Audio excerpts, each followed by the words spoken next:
I rested my head on my helmet for an hour and pretended I was asleep. I spent most of the night trying to figure out what I'd say to George's mom when I saw her again. He died a hero. He died for the man next to him. But he's gone, and I'll never see him again. I'll never see George again.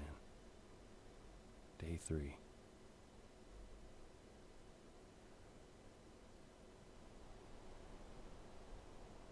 Hey, Baker. Sorry about your friend. Thank you, Elliot. Hello and welcome everyone. This is Cavalier Storia, and today we are continuing on with Brothers in Arms, Road to Hill 30. I actually really like that little inner monologue that Baker has, because even though I kind of pointed out that the player wouldn't care about Reisner, a good way to actually get across someone to show like the emotional impact is to show how it affects other characters. So like let's say you want something to actually impact the audience, but you just don't have the time in order to like get the audience invested with the character. If you could get another character, a completely different character, to be emotionally invested with the character who dies, you can then have them have a strong emotional reaction, which will automatically just like help bring in the audience. So yeah, I think that little bit is actually very effective with Baker. Hey Baker, Mac needed to talk to you. It sounded important. And here we got our two corporals. We got Heartstock and Corian, which is actually a little inaccurate and kind of unusual for a squad to have two corporals in it. I'll talk more about that in a bit. Hey, look, the pistol! It's a shitty deal. In war, everybody gets a shitty deal. Yep. And Alan picks it up, he pockets it. His pistol. That's totally never gonna come up again. Now there's a farmhouse down this road a bit. An MG's been wreaking havoc on anyone who passes by. Baker, this is the first time I've left two teams under you. This is a lot to take in. While you're in combat, watch your flanks and make sure as hell the crowds are getting hit on theirs. Remember, Baker, base of fire with one, flank with the other. Move out! Yep. Alright, awesome. Now we finally got two teams. Follow me! Roger that! And this I love. Like, from this mission on, I think you pretty much are always going to have two teams except for whenever you got a tank. And I'm going to show you the power that these teams have. So we're going to get some fire from down the road, although they're not spawning. Let's go! Plant down the fire team. Have them suppress. Then we're going to take the assault team over here.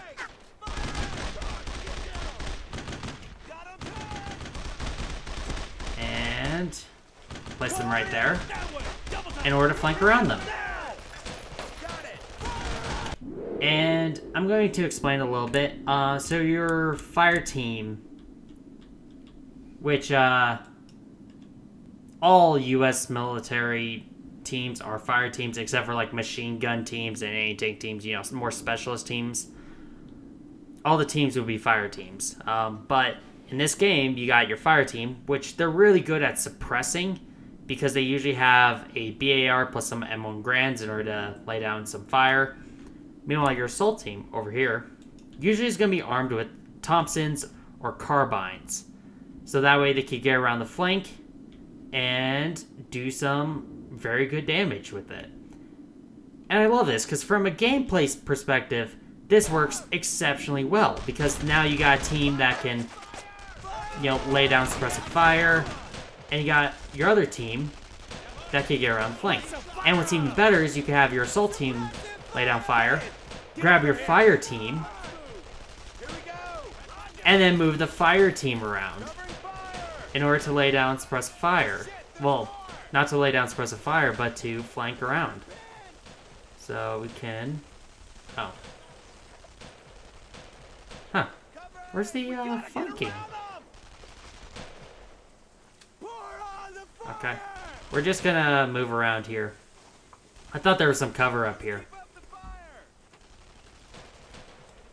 Alright, take cover around these trees, guys, and lay down fire.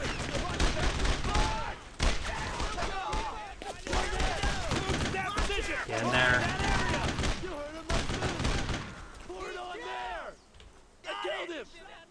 And you can actually take cover here, and they'll actually take cover there. Let's get some fire there. Corian! Let's stick together! Let's go! Fire! Roger! Shoot them all! They'll take some cover there. The assault team will actually fire on them, keep them busy. And how close is that guy to cover? They're not super close, but I would ideally want to like get them pinned first. Could go up the road. There's no way, Sarge! Alright, let's take the fire team, Let's stick together! head up here, Get to that cover! Suppressing fire! get some fire on them.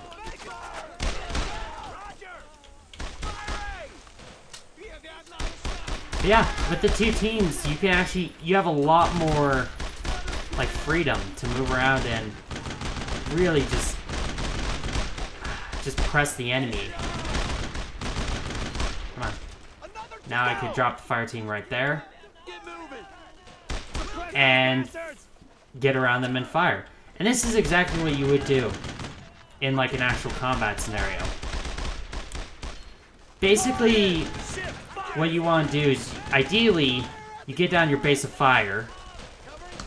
Let's get the assault team to just assault and take them out. You're with me! But what you would do is you would have Red! one of Stay your with me. teams get down, bind cover, and just start laying down suppressive fire. And then you will take your other team around the flank, ideally at a 90-degree angle, or as close as you can get, onto their flank in order to actually eliminate them. But yeah, like you could do actual like tactics in this game. It's absolutely insane. Now, up another paratrooper, and we got another paratrooper here who apparently was for dinner, I guess, or I guess he was. Oh, I think he was like interrogated, then he was put down, and he had his like throat slit. I think that, yeah, that's his helmet. That's supposed to be his helmet. No, that's not good. But I get to talk a little bit about squads and squad sizes. So we'll go ahead and separate the two squads Get over there! to kind of talk about how U.S. Army squads were organized. Because, fun fact, this is not historically accurate whatsoever. First things first, I've already kind of mentioned this. There is no such thing as an assault team. Even in World War II, even today, there's really no assault team. You basically just have fire teams. And we see Hardstock here with the BAR. We'll talk about that in a second. And we got our two riflemen. This is actually what the vast majority of your guys will be armed with. Your average U.S. Army rifle squad was 12 men. 11 of them would be armed with rifles, just the regular M1 Grands, and you have one BAR. The Thompson, contrary to what movies and video games say, was actually not a part of the actual table for a squad.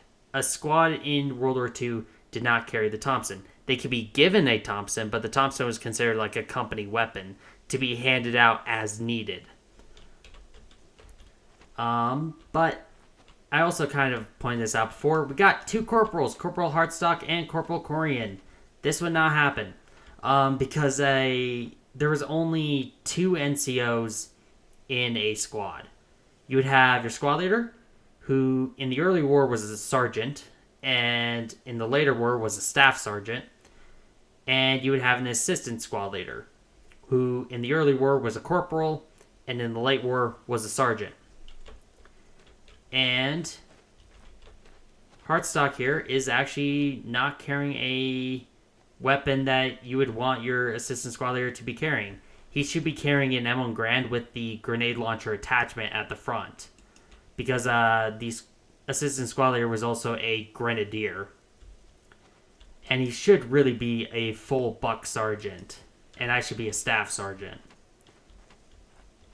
You know, Corian over here really should not be a corporal. He should probably be...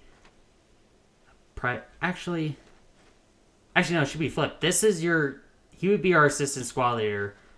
And this would be our... He would just be a normal private or private first class. That's also inaccurate. I just realized that. I'll talk about that in a little bit. I'm talking about a lot of stuff. But, yeah.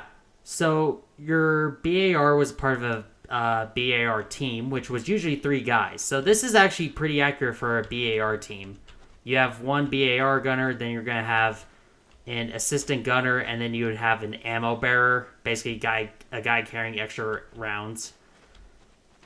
And over here, we would have our corporal who would be leading it would be the second half squad. So this was the 5 riflemen plus the assistant squad leader, and they would form kind of like the assault element, although they weren't really an assault element. They could do either or. They were just the ones who usually went on assaults because, you know, the fire team with the BAR normally was the one laying down suppressive fire because that's... You're not really going to assault with that. You're just going to mostly put suppressing fire on them. And what we're missing is a scout team because every single U.S. Army squad actually had a scout team, which was just 2 guys... Stay with me. Who would lead the squad forward to kind of like make sure they weren't going to run into an ambush. This game originally was supposed to have a scout squad, that being Muzza and is it Rivas? I think it's those 2. But this game killed them off because I don't think they could figure out how to make the scout squad actually work. Meanwhile, I pointed out before, this is actually an inaccuracy. So if you notice, Private Allen, so you can see based off his name, PVT Allen. So that is a private. However, that is actually inaccurate. And I know some military guys are going to say, no, that's actually accurate because that's the rank of a private. It is the rank of a private. From 1947 on. It may have been 1948, but this actually became the symbol of the private post-World War II. This is the symbol of a private first class in World War II. So he should be either PFC Allen, or he needs to be Private Allen, but with this removed. The PFC did not get the rocker, which is the little like half circle underneath, until after the war. And, yeah, same thing with Garnett. Rest of the uniform's accurate, though. But, after that very long tangent, talking about squads, organization, and rank, and insignia, we can actually move on with the actual mission. Hooray! Alright, so we'll go on the base of fire.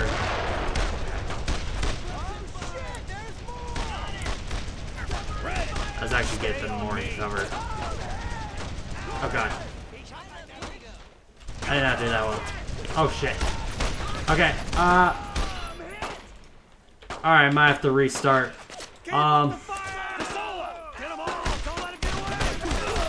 Okay. Go down with glory! Oh god. Okay, yeah, I should have been a lot more careful with that. Might as well go down with glory. Kill them all! Kill them all! I'm dead.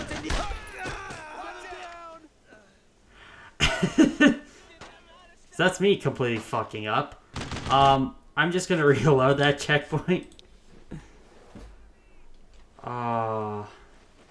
Which good thing we're here. Yeah, don't do that. I thought they would, they didn't go that far. I completely forgot about that, and I, stopped commanding my squad. Which, you should never do. Let's actually approach this in a sensible manner, and not just Imperial Guard our way through this. Glory to the Emperor, I guess. Nope.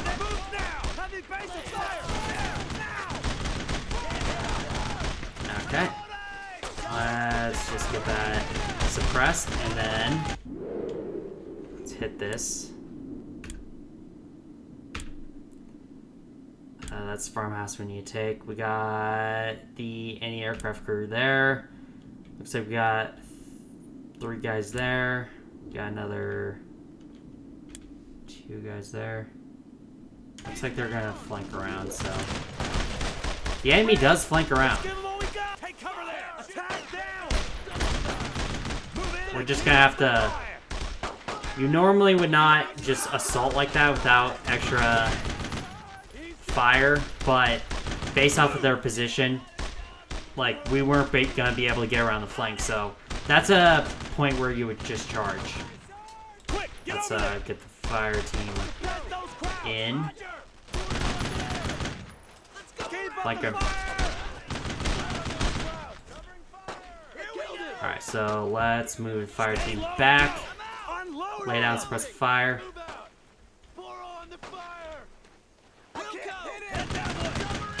Artsock, get around the... Get to cover. Go over there. Face of fire over there.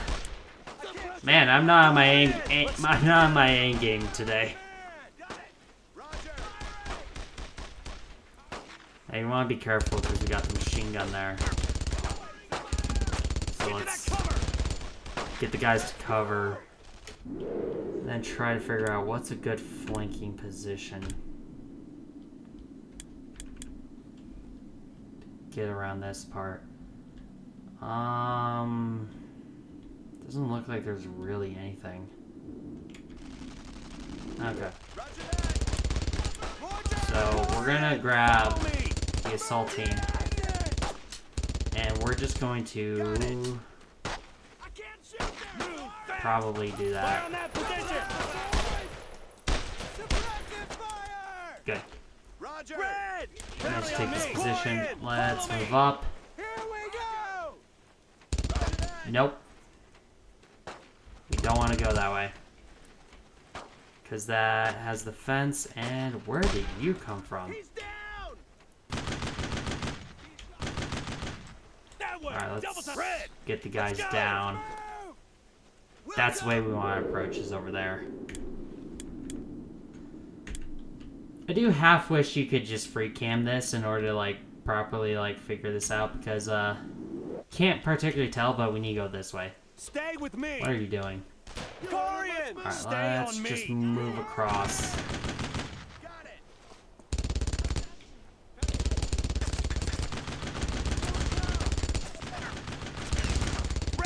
Let's get the fire team down.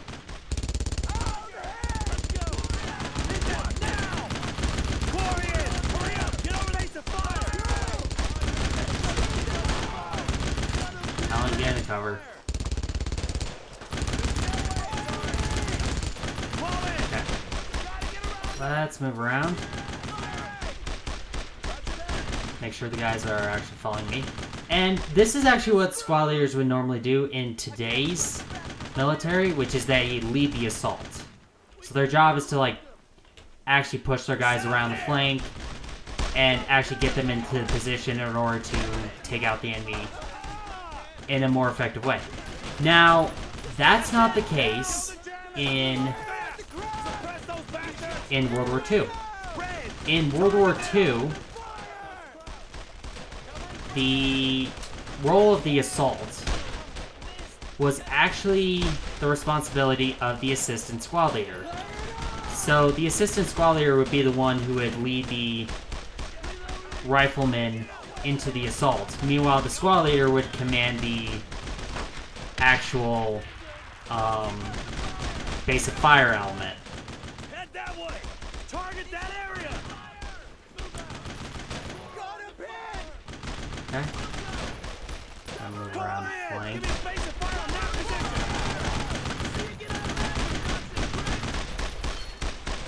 Alright, let's chuck another grenade.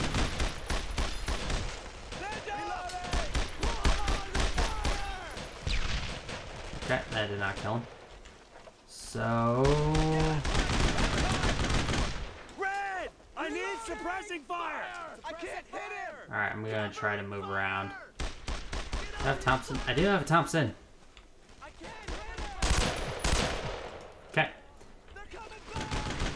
that guy's down. Now we can focus on these guys in the farmhouse. Despite this incredibly sloppy yet, I hope somewhat entertaining attempt of me completely screwing up.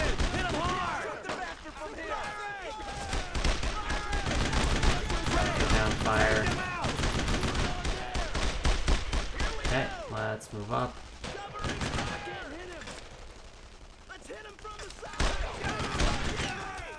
Okay, took the farmhouse. We're gonna move Corey in there. You heard the man. Roger that. God bless the 20/20 eyes. No use in hiding. Okay. Red! Move it! Yeah, probably right there.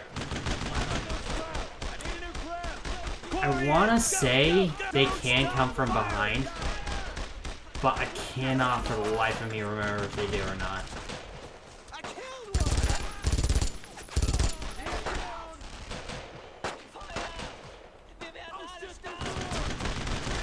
Okay, let's direct the fire. Fire now! Red! Suppressing fire! Oh, Corian's gonna go down. I don't see anymore. We got crowd! Corian! Cover me! Shoot them all. Fire. Go over there! Let's go. Let's give them all we got! Fire at the crowd. Need to reload. Wing him. He's down. Keep your eyes peeled for more. Alright, awesome. Fall in! With that, We'll come. outside of my Imperial Guard my Imperial Guard charging into not paying attention, that mission went relatively smooth, as well as me almost getting Hardstock killed. Alan's injured. I think Corian's, yeah, my assault team's on the edge of death. But beyond that, I did not do particularly well in this mission.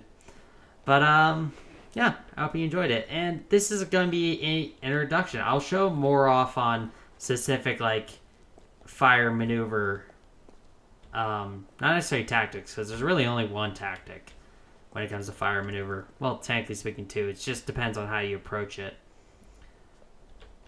But yeah, with that, let's go ahead and finish this mission. Still alive, huh? Glad to see it. St. Comdemont is just down the road. We're gonna sit tight here for a few hours. Check your equipment, make sure you got enough ammo. Baker, eat something. You look like hell. Let's continue on with the Warhammer references. Let's open up a nice can of corpse starch. But yeah, I want to see if they actually have it. Now crossroads and stuff like that. Okay. But yeah, I actually really enjoy this because now we can actually start talking about like how squads moved, how they interact with each other, how, you know, how fire maneuver properly works. I ideally wanted to talk about it then, but like, I think I got completely thrown off by my recreation of stupidity, as well as actually talking about specifically with squads. But yeah, if you enjoyed the video, I'd appreciate if you liked and subscribed, and have a wonderful day. Goodbye.